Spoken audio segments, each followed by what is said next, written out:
அனைவருக்கும் வணக்கம். மீண்டும் மற்றொரு வகுப்பில் உங்களை சந்திப்பதை மிக்க மகிழ்ச்சி அடைகிறேன். இன்று நாம் பார்க்க இருப்பது, நீங்கள் செய்தித்தாள்களில் படிச்சிருப்பீங்க, அரசுக்கு நிதி சுமை போன்ற வார்த்தைகள்லாம் படிச்சிருப்பீங்க. அப்படி படிக்கும்போது இருக்கும்போது அரசு ரிசர்வ் வங்கியிடம் சொல்லி ஏன் பணத்தை அச்சடிக்க கூடாது, பணம் நிறைய அச்சடிச்சோம்னா நிதி சுமையை குறைச்சிடலாமே அப்படிங்கிற ஒரு எண்ணம் நாம கேள்விகளாக நம்முடைய மனசுல இருக்கும். அதுக்கு விடை தேடக்கூடிய ஒரு வகுப்பா தான் நாம இன்னைக்கு பார்க்க இருக்கிறோம். அதாவது அமெரிக்க நாட்டை சேர்ந்த பொருளாதாரஞர் எர்விங் பிஷர் அவர்கள் ஒரு நாட்டினுடைய பண அளவு எவ்வளவு இருக்கிறதோ அதற்கேற்பார் தான் விலைவாசிகள் இருக்கும் என்று அவர் குறிப்பிடுகிறார். 1911ஆம் ஆண்டிலே the purchasing power of money, அதாவது பணத்தின் வாக்குத்திறம் என்ற ஒரு நூலை எழுதினார். அந்த நூலிலே அவர் ஒரு பணத்தினுடைய அளவு 2 மடங்கானால் விலைவாசிகளும் 2 மடங்காகும் என்று அவர் குறிப்பிட்டுள்ளார். அதாவது மற்ற காரணிகளில் மாற்றங்கள் ஏற்பட இருக்கும் போது ஒரு நாட்டில் பணத்தை மட்டும் நாம் அதிகரித்துக் கொண்டே வந்தால் அந்த நாட்டிலே விலைவாசிகளும் அதிகரிக்கும் என்று பேராசிரியர் எர்விங் பிஷர் அவர்கள் குறிப்பிட்டுள்ளார். இதனை நாம் ஏற்கனவே பார்த்துள்ளோம். அதாவது நாம பார்த்திருக்கிறோம், பார்ட் 1 பார்த்திருக்கிறோம். இந்த பார்ட் 1 வீடியோ பார்க்காதவங்க டெஸ்கிரிப்ஷன் பாக்ஸ்ல லிங்க் கொடுத்திருக்கிறேன், அதை பாருங்க, உங்களுக்கு புரியும். தெரியணும்னா கமெண்ட் பாக்ஸ்ல நாம கொடுத்திருக்கிறோம், அந்த லிங்க்ல போயும் நீங்க இந்த பார்ட் 1 வீடியோ பார்க்கலாம். அதாவது ஒரு நாட்டில் பண அளவு ஒரு குறிப்பிட்ட அளவு தான் இருக்க வேண்டும். பண அளவை நாம் கூட்ட கூட்ட அந்த நாட்டிலே விலைவாசிகள் கூடிக்கொண்டே வரும். அதாவது ஒரு காலத்துல சம்பளம் பார்த்தீங்கன்னா 500 ரூபாய் வாங்கின இடத்துல இன்னைக்கு 1000 ரூபாய் வாங்கிட்டு இருப்பாங்க. ஒரு காலத்துல நாம பயன்படுத்திய பொருட்கள் பார்த்தீங்கன்னா, உதாரணம் சொல்றேன், ஒரு வடை 5 ரூபாய்க்கு வாங்கின வடை இன்னைக்கு 10 ரூபாயை தாண்டி விட்டுட்டு இருக்கு. அப்போ ஒரு நாட்டினுடைய பண அளவு அதிகமானால் அந்த நாட்டுடைய விலைவாசிகள் அதிகரிக்கும் என்பது பிஷருடைய பண அளவு கோட்பாடுகளை நாம் பார்க்க இருக்கிறோம். இப்ப பாருங்க, இந்த பிஷர் இதற்காக ஒரு சமன்பாடை உருவாக்கி இருக்காரு. அதாவது ME = PT அப்படிங்கிற ஒரு சமன்பாடை இவர் உருவாக்கி இருக்கிறத நம்ம ஏற்கனவே பார்த்திருக்கிறோம். M என்பது நாட்டுடைய புழக்கத்தினுடைய பணத்தினுடைய அளவு, V என்பது அது எத்தனை கரங்களுக்கு போகிறது. 10 ரூபாய் வச்சிருக்கிறேன், இந்த 10 ரூபாயை கொண்டு ஒரு டீ கடைக்கு செல்கிறேன், டீ அருந்துகிறேன் என்றால் என்னிடமிருந்து 10 ரூபாய் அந்த நபருக்கு செல்கிறது. இது ஒரு முறை. அந்த டீ கடைக்காரர் அந்த 10 ரூபாயை கொண்டு அவர் டீ கடைக்கு தேவையான பொருட்களை வாங்குவதற்கு அந்த 10 ரூபாயை கொடுத்தால் அந்த 10 ரூபாய் இன்னொரு காரங்களுக்கு செல்கிறது. அந்த 10 ரூபாய் வாங்கக்கூடிய இன்னொரு நபர் அவர் சார்ந்திருக்க இன்னொரு பொருளுக்கு கொண்டு சென்றால் அந்த பணமானது மாறிக்கொண்டே வருகிறது. உதாரணம் பாருங்க, என்கிட்ட 10 ரூபாய் இருக்கிறது, அது கடைக்காரருக்கு செல்கிறது. அந்த கடைக்காரர் இன்னொரு கடைக்காரர் கொடுக்கிறார், அந்த கடைக்காரர் இன்னொரு கடைக்காரர் கொடுக்கிறார். இங்க நீங்க பாத்தீங்கன்னா 3 கைகள்ல ஒரு 10 ரூபாய் மாறுகிறது என்றால் இதனுடைய சுழற்சி வேகம், அதாவது அந்த 10 ரூபாயுடைய சுழற்சி வேகமானது 3 என்று நாம் குறிப்பிடுகிறோம். இந்த 3 பேருக்கு மாறக்கூடிய இந்த சுழற்சி வேகம், இருட்ட 10, இன்னொரு 10, அந்த கடைக்காரர் இன்னொரு 10 மாற்றும் போது 30 ரூபாய் பெருமானதாக இது மாறுகிறது. அதாவது இந்த சுழற்சி வேகம் என்று இதை நாம் குறிப்பிடலாம். அதாவது 3 கரங்களுக்கு செல்கிற போது அந்த 10 ரூபாயோட மதிப்பானது 30 ரூபாய் அளவிற்கு அது வேகம் எடுக்கிறது. அப்போ ஒரு நாட்டுடைய பணத்தினுடைய அளவு, அந்த நாட்டுடைய சுழற்சி வேகம், இதுக்கு அடுத்து நீங்க பாத்தீங்கன்னா அதுக்கேற்பதான் விலைவாசிகள் இருக்கும். பிரைஸ், P என்றால் பிரைஸ். அந்த D என்பது அதாவது மொத்த நாட்டில் உற்பத்தி செய்யப்பட்ட பண்டங்கள், பணிகள். அந்த குறிப்பிட்ட காலத்துல எவ்வளவு பண்டங்கள் இருக்குது, பணிகள் இருக்குது, அதற்கு ஏற்றாப்போல் தான் அந்த நாட்டுடைய விலைவாசிகள் இருக்கும். அதனாலதான் எர்விங் பிஷர் தன்னுடைய பார்முலா ME = PT என்று குறிப்பிட்டார். இதுல ஒரு குறிப்பிட்ட காலத்திற்கு பின்பு இன்றைய காலத்துல நீங்க பாத்தீங்கன்னா வங்கிகளுடைய தேவையானது அதிகமா இருக்கிறது. அதாவது கைகள்ல மற்றும் புழக்கத்துல வச்சிருக்கூடியது மட்டும் பணம் அல்ல, மாறாக வங்கிகளும் கடன்களை உருவாக்குகிறது. அதாவது வங்கிகள்ல பாத்தீங்கன்னா பணம் இருக்கிறது, அந்த பணம் கடன்களை உருவாக்குகிறது. அப்ப எர்விங் பிஷர் தன்னுடைய பார்முலாவை கொஞ்சம் மாத்துறாரு. அதாவது இதுவரை இருந்த பாத்தீங்கன்னா ME என்பதை பார்த்தா இப்போ M1 V1 என்று, அதாவது M' என்று கூட நாம் அழைக்கலாம். அதாவது இது பாத்தீங்கன்னா வங்கியினுடைய கடன் உருவாக்கும் அளவு, அதாவது பேங்க்ல உள்ள பணம் இருக்கக்கூடிய அளவு. ரெண்டாவது பாத்தீங்கன்னா இந்த V', அதாவது V1 என்பது அந்த பணம் எத்தனை காரங்களுக்கு போகிறது. அதாவது இது பாத்தீங்கன்னா நம்ம புழக்கத்தினுடைய பணத்தினுடைய அளவு, இது வங்கியினுடைய பணத்தினுடைய அளவு. இதை பொறுத்துதான் ஒரு நாட்டினுடைய பணமானது விலைவாசிகளை தீர்மானிக்கிறது என்று எர்விங் பிஷர் குறிப்பிட்டுள்ளார். இந்த சமன்பாடு அவர் எப்படி மாத்துறாருன்னு பாருங்க. P = MV plus M1 V1 by T என்று அவர் மாற்றுகிறார். இப்போ இந்த ஃபார்முலா பாத்தீங்கன்னா அவர் சுருக்கமாக P = MV plus m dash v dash அல்லது m1 v1 by t என்று பார்த்துவிட்டார். இப்போ எடுத்துக்காட்டு நான் உங்களுக்கு சொல்றேன் பாருங்க. மொத்தம் நாட்டில் புழக்கத்தினுடைய பணத்தினுடைய அளவு ஒரு 1000 ரூபாய் வச்சுக்கிறோம். m ஒரு 1000 ரூபாய் வச்சுக்கிறோம். எத்தனை கரங்களுக்கு போகுது அப்படின்னா இந்த m வந்து பார்த்தீங்கன்னா உதாரணமா ஒரு 3 கரங்களுக்கு வச்சுக்கிறோம். இது வந்து நம்ம புழக்கத்தினுடைய பணத்தினுடைய அளவு. ரெண்டாவது பேங்க்ல உள்ள பணத்தினுடைய அளவு பாருங்க. அதுல வந்து m1 அதை வந்து நாம m1ன்னு வச்சுக்குவோம். அது எவ்வளவு புழக்கத்தில் இருக்குன்னா உதாரணமா சொல்றோம், அது வந்து ஒரு 500 ரூபாய் வச்சுக்கிறோம். v1 அல்லது v dash அதனுடைய வேகம் என்னன்னா ஒரு 2 வச்சுக்கிறோம். இப்போ பாருங்க, நம்ம மொத்த புழக்கத்தில் உள்ள பணம் எவ்வளவு அப்படின்னா ஒரு குறிப்பிட்ட காலத்துல வந்து 1000 ரூபாய் இருக்குது. அது 3 கைக்கு போகுது. வங்கி உருவாக்கும் கடன் அளவு 500 ரூபா வச்சுக்கிடுவோம். அது 2 கரங்களுக்கு போவதாக நம்ம எடுத்துக்கிட்டோம். விலைவாசி எவ்வளவு இருக்கும்? இதனுடைய உற்பத்தி பார்த்தீங்கன்னா நாட்டில் இப்போ உற்பத்தி செய்யக்கூடிய பண்டங்கள் பணி அந்த குறிப்பிட்ட ஆண்டில் எவ்வளவு இருக்குன்னா ஒரு 4000 ரூபாய் வச்சுக்கிறோமே. அதில் உற்பத்தி செய்யக்கூடிய பண்டங்கள் பணிகள் எவ்வளவு இருக்குன்னா 4000 ரூபாய்க்கு உற்பத்தி செஞ்சிருக்காங்க. இப்போ பொருளுடைய விலை எப்படி இருக்கும் அப்படிங்கிறத நாம் வந்து பார்க்கலாம். உதாரணம் பாருங்க, இந்த ஃபார்முலா அப்ளை பண்ணி பாருங்க. P = mv + m dash v dash அல்லது m1 v1. இப்போ பாருங்க பை t. இப்போ பாருங்க m எவ்வளவு? நாம ஏற்கனவே புழக்கத்தினுடைய பணத்தினுடைய அளவு 1000 ரூபாய் என்று 3 கரங்களுக்கு v. இது ஒரு 3 கரத்துக்கு போகுது. இப்போ நான் ஃபர்ஸ்ட் சொன்ன மாதிரி ஏட்ட இருந்து ஒரு இருக்கு போகுது ஒன்னாவது, அவர்கிட்ட இருந்து இன்னொரு இருக்கு போகுது ரெண்டாவது, அவர்கிட்ட இருந்து இன்னொரு ஆளுக்கு போகுது. 3 கரங்களுக்கு போகுது அப்படின்னு சொல்லுமே. இப்போ வெலோசிட்டி வந்து 3. இது வந்து நம்ம புழக்கத்தினுடைய பணத்தினுடைய அளவு. ரெண்டாவது பாருங்க, வங்கியிலுள்ள பழக்கத்தினுடைய அளவு 500 m dash m1 or m1 வந்து 500 v dash எவ்வளவு 82 பை எவ்வளவு இருக்கு பாருங்க. t வந்து எவ்வளவுனா நாம 4000 ரூபாய்க்கு பண்டங்களை பணிகளை தயாரிச்சு வச்சிருக்கோம். இப்போ இதனுடைய விலைவாசி எப்படி இருக்குன்னு பாருங்க. உதாரணம் பாருங்க, 1000 × 3 கரங்களுக்கு போகுது. அப்போ 3000 ரூபாய் இருக்குது. பிளஸ் 500 × 2 1000 ரூபாய் இருக்குது. இப்போ 4000 ரூபாய் இருக்குது. இப்போ டோட்டல் பாருங்க 4000 ரூபாய் மொத்த புழக்கத்தில் இருக்குது. அதாவது நம்மகிட்ட உள்ள பணம் வங்கியினுடைய கடன் உருவாக்க அளவு ரெண்டையும் சேர்த்தா 4000 ரூபாய். இப்போ மொத்த உற்பத்தி எவ்வளோ இருக்குன்னா 4000 ரூபாய்க்கு இருக்குது. இப்போ ஒரு பொருள் ரேட் எவ்வளோ கிடைக்கும்னா 1 ரூபாய்க்கு கிடைக்கும். இந்த இடத்துல நீங்கள் புரிஞ்சுடுங்க, 1 ரூபாயில் இந்த பொருள் கிடைக்கும். அப்போ 1000 ரூபாய் இருந்துச்சுன்னா பணம் வந்து 1 மடங்காக இருக்கும்போது அந்த பொருளுடைய விலை அளவு எவ்வளோ இருக்குன்னா 1 ரூபாயில் இருக்கும் அப்படிங்கிறத நாம் வந்து பார்க்கலாம். இப்போ இதே இதை பாருங்க, ரெண்டாவது இடத்துல பண அளவை வந்து நாம் 2 மடங்காக்குனா என்ன நடக்கும்? அதாவது இப்போ பார்த்தீங்கன்னா சிலர் சொல்லுவாங்க நிறைய கரன்சி வந்து அச்சடிக்க வேண்டியதானே, அரசு நிறைய அச்சடிக்கும் போது இந்த நிதி தட்டுப்பாட்டை சரி செய்யலாம்ல அப்படின்னு சொல்லி நிறைய பேர் சொல்லுவாங்க. அதுக்கு எடுத்துக்கிட்ட பாருங்க, அதே மாதிரி பாருங்க. இப்போ பண அளவு எம் வந்து எவ்வளோ வச்சுக்கிட்டோம்னா இப்போ ஏற்கனவே 1000 ரூபாய் இருந்துச்சு. இப்போ 2 மடங்காக மாற்றணும். இப்போ 2000 ரூபாய் வச்சுருவோம். வி பார்த்தீங்கன்னா அதே மாதிரி 3 கரங்கள். அதே மாதிரி வங்கியினுடைய பண அளவு பார்த்தீங்கன்னா m1 என்ன ஆகும்னா இப்போ 500 ஏற்கனவே இருந்துச்சு. இப்போ அதை 1000 மாத்திரம் 2 மடங்கு. அதே வி பார்த்தீங்கன்னா அது எத்தனை கரங்களுக்கு போகுது? இந்த பேங்க் உருவாக்கக்கூடிய கடன் வந்து இதே மாதிரி எத்தனை கரங்களுக்கு மாறி மாறி செல்லுதுன்னா 2 கரங்களுக்கு. மொத்த உற்பத்தி எவ்வளவு அப்படின்னா 4000 ரூபாய்க்கு பொருள் உற்பத்தி இருக்கு. இப்போ விலை எவ்வாறு தீர்மானிக்கப்படுகிறது அப்படிங்கிறத நம்ம பார்க்கலாம். அதே மாதிரி பாருங்க, P = mv + m1 v1 by t. இப்போ இந்த இடத்துல பாருங்க m எவ்வளவு நமக்கு வந்து 2000 ரூபாய் என்று எத்தனை கரங்களுக்கு B = 3 பிளஸ் பேங்க்குடைய பண அளவு எவ்வளவுன்னா பேங்க் கடன் உருவாக்கக்கூடிய அளவு வந்து 1000 இன்று எத்தனை கரங்களுக்கு 2 கரங்களுக்கு பை 4000 ரூபாய். இப்போ பாருங்க 2 × 3 6000 ரூபாய் பிளஸ் இதுல ஒரு 1000 × 2 2000 ரூபாய் பை 4000 ரூபாய். என்ன ஆயிரும்னா 8000 ரூபாய் கூட்டும் போது இது 4000 ரூபாய் ஈக்குவல் என்ன ஆயிரும்னா அடி கொடுத்து நீங்கள் போகும்போது 2 ரூபாய் மாறி என்ன ஆகும்னா நல்லா பாருங்க, பணத்தினுடைய அளவை நாம் வந்து கூட்டும் போது பொருள் உற்பத்தி அதே தான் இருக்குது. அதே 4000 ரூபாய் பெருமான பண்டங்கள் பணிகள் தான் இருக்குது. ஆனால் நம்ம பணத்தை அளவு மட்டும் கூட்டுறோம்.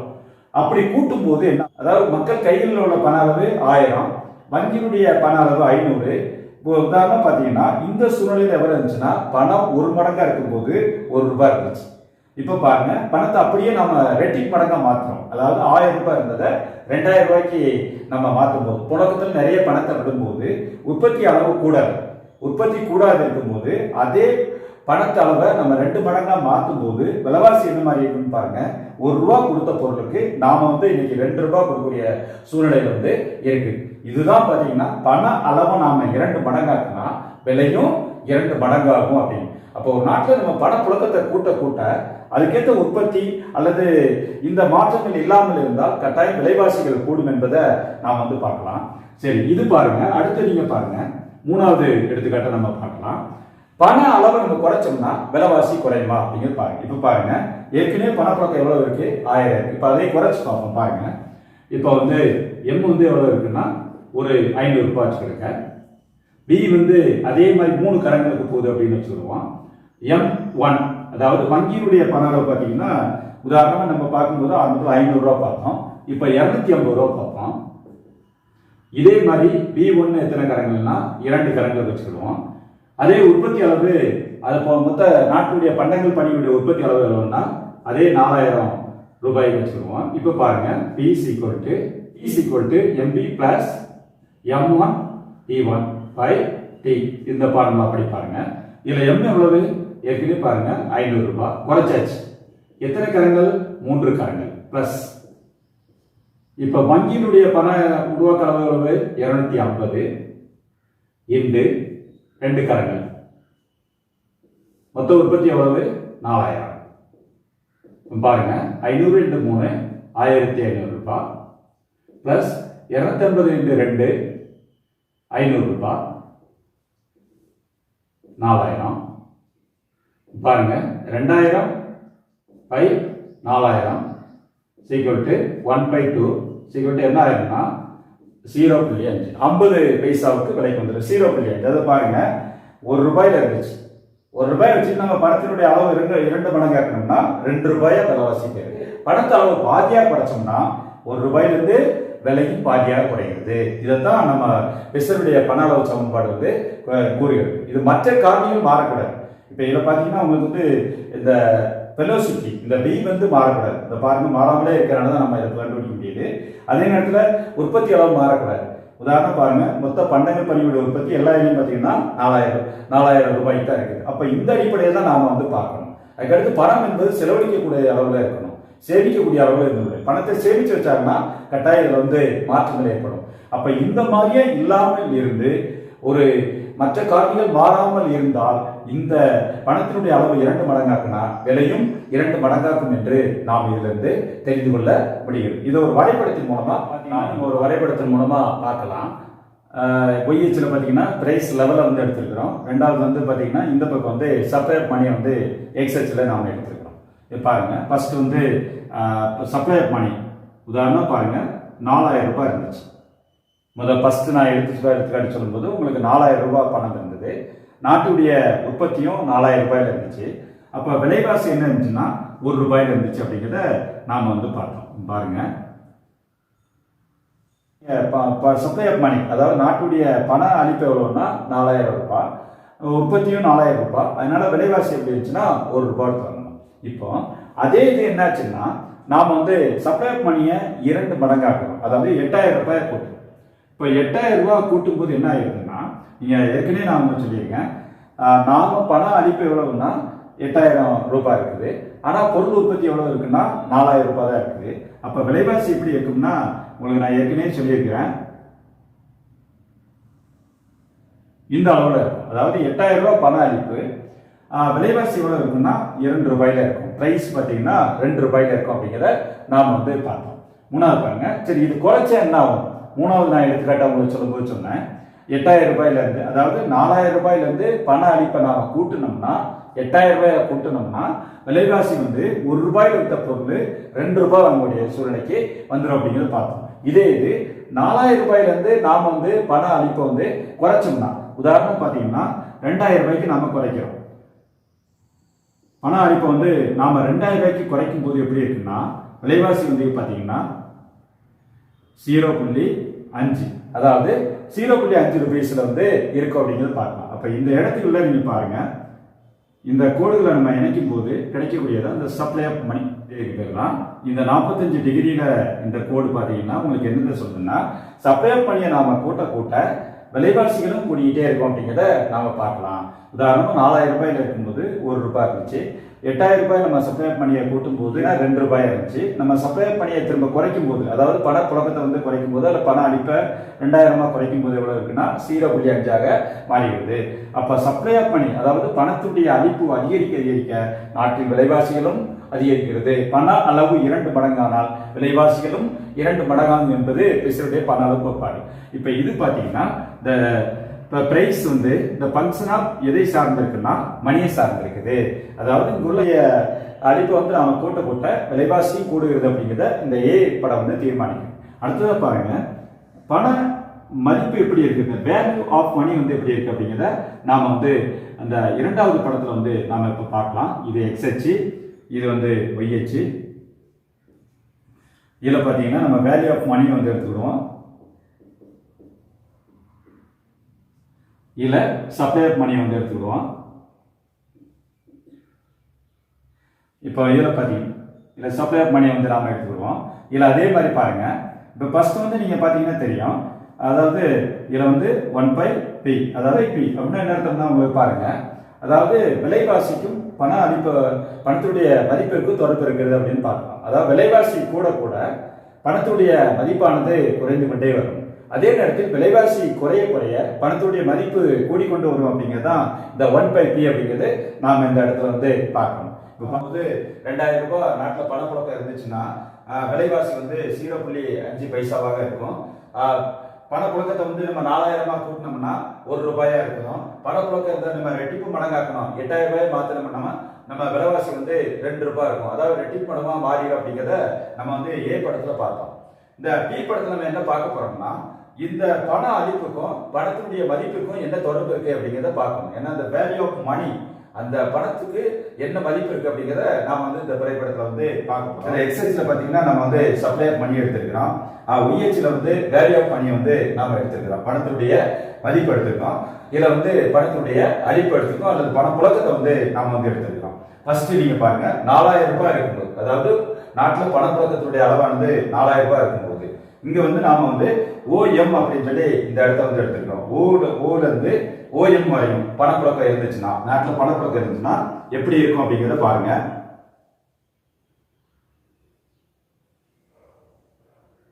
இந்த இடத்துல நீங்க பாத்தீங்கன்னா பணத்துடைய அளவானது ஓஎம் அளவாக இருக்கும்போது அந்த பணத்துடைய மதிப்பானது வேல்யூ ஆஃப் மணியானது ஓபி அளவுல வந்து இருக்கும். அதாவது பணம் இவ்வளவு புழக்கத்துல இருந்துச்சுன்னா, இதை நம்ம எடுத்துக்காட்டு மூலமா சொல்றதா இருந்தா 4000 ரூபாய் பணப்புழக்கம் இருந்துச்சுன்னா நமக்கு வந்து விலைவாசி வந்து 1 ரூபாய் இருக்கும்.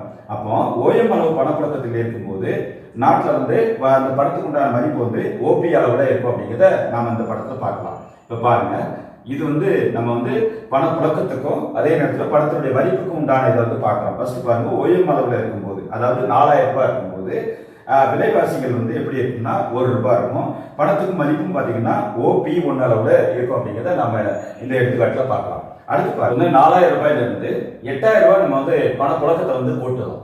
அப்ப பணப்புழக்கம் வந்து 4000ல இருந்து 8000 ஆகும்போது இங்க பாத்தீங்கன்னா OMல இருந்து OM2 பணத்தினுடைய அளவை வந்து நாம கூட்டும் போது பண அளவை நம்ம கூட்டினோம்னா நல்லா பாருங்க, இந்த இடத்துல வந்து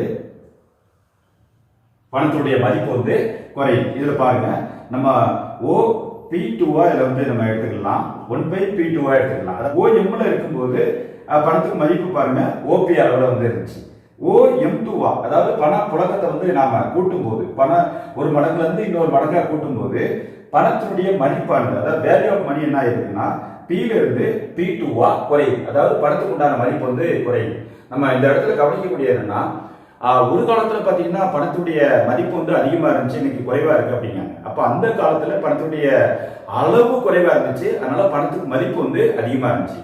ஆனா இன்னைக்கு பண புழக்கம் அதிகமா இருக்கிறதுனால அந்த பணத்துடைய மதிப்பானது குறைஞ்சிட்டு வருது அப்படிங்கிறத நாம இந்த பக்கத்துல இருந்து பார்க்கலாம். பாருங்க, OM2 அதாவது 8000 ரூபாய் பணப்புழக்கம் அதிகரிக்கிறது, பண மதிப்பானது பாருங்க OP2 குறைகிறது. அப்போ பணத்துக்கு உண்டான மதிப்பு வந்து குறைகிறது. நீங்க ஒரு காலத்துல கொஞ்சம் பணத்தை கொண்டு போய் நிறைய பொருட்களை வாங்கியிருப்பீங்க. ஆனா இன்னைக்கு பாருங்க, நிறைய பணத்தை கொண்டு போய் கொஞ்சம் பொருட்களை வாங்கக்கூடிய சூழ்நிலை. இதை நம்ம பொருளாதாரத்தில் பார்த்தீங்கன்னா பணவீக்கம் அப்படிங்கிற ஒரு கான்செப்ட்ல ஏற்கனவே படிச்சிருப்போம். அதாவது குறைந்த அளவு பணத்தை கொண்டு அதிக பொருட்களை வாங்கிய காலங்கள் மாறி இன்னைக்கு பார்த்தீங்கன்னா அதிக அளவு பணத்தை கொண்டு குறைந்த அளவு பொருட்களை வாங்கக்கூடிய சூழ்நிலை இன்னைக்கு வந்திருக்குது. அப்போ பணத்துக்கு மதிப்பு குறைந்து இருக்கிறது. என்னன்னா பணப்புழக்கத்துடைய அளவு அதிகமாக இருக்கிறது கூட ஒரு காரணமாக இருக்கலாம். OM2 அளவுல பணப்புழக்கம் இருக்கும்போது அதே நேரத்தில் நாட்டில் 8,000 ரூபாய் இருந்துச்சுன்னா, உதாரணம் சப்ளையர் மணி 8,000 ரூபாய் இருந்துச்சுன்னா விலைவாசிகள் 2 ரூபாயா இருக்கும் அப்படிங்கிறத இந்த வரைபடத்தின் மூலமா நம்ம பார்த்துக்கலாம். எம்மா இருக்கும்போது பாருங்க 4,000 ரூபாய் பணப்புழக்கம், விலைவாசி 1 ரூபாய் இருந்துச்சு. இதை OM2 நம்ம மாற்றும் போது விலைவாசிகள் நாங்க 1ல இருந்து 2ஆ மாறும். அப்ப பணப்புழக்கம் கூட கூட விலைவாசிகள் கூடும், பணத்துக்கு உண்டான மதிப்பு குறைஞ்சிக்கிட்டே வரும் அப்படிங்கிறத நாம் பார்க்கலாம். இப்ப பாருங்க, பண அளவு 4,000ல இருந்து 2,000 நம்ம குறைச்சோம். அதாவது பாதியா குறைச்சோம்னா விலைவாசி எப்படி இருக்கும் அப்படிங்கிறத நம்ம ஏற்கனவே பார்த்துருக்கோம். 0.5. இப்ப பணத்துடைய மதிப்பு எப்படி இருக்கும் பாருங்க. இப்ப M1 நாம OM1 பணத்துடைய அளவு குறைக்கும். அதாவது M ல இருந்து M1 குறைக்கதா எடுத்துக்கிடுவோமே. இப்ப நம்ம எடுத்தோம்னா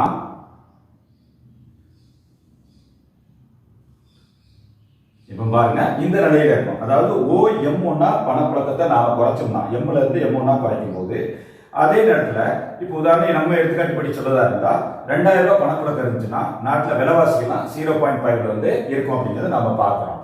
அப்போ OM1 இருக்கும்போது இதே நேரத்துல பணத்துடைய மதிப்பு, அதாவது வேல்யூ ஆஃப் மணி பாத்தீங்கன்னா அந்த P1 இருக்கும். இந்த இடத்துல பாருங்க P1 இருக்கும். அப்போ OM1 அளவு பணத்திருப்பு இருக்கும்போது பணத்தினுடைய மதிப்பானது OP1 இருக்கிறது. அப்ப பண அளவு கூடும்போது OM கூடும்போது பணத்தினுடைய மதிப்பானது OP மாறிடுது. பணத்தினுடைய அளவு OM2 நம்ம கூட்டணும்னா பணத்தினுடைய மதிப்பானது P2 குறைகிறது. இவ்வாறு பணப்புழக்கம் கூட கூட பணத்தினுடைய மதிப்பானது குறைந்து கொண்டே வருகிறது.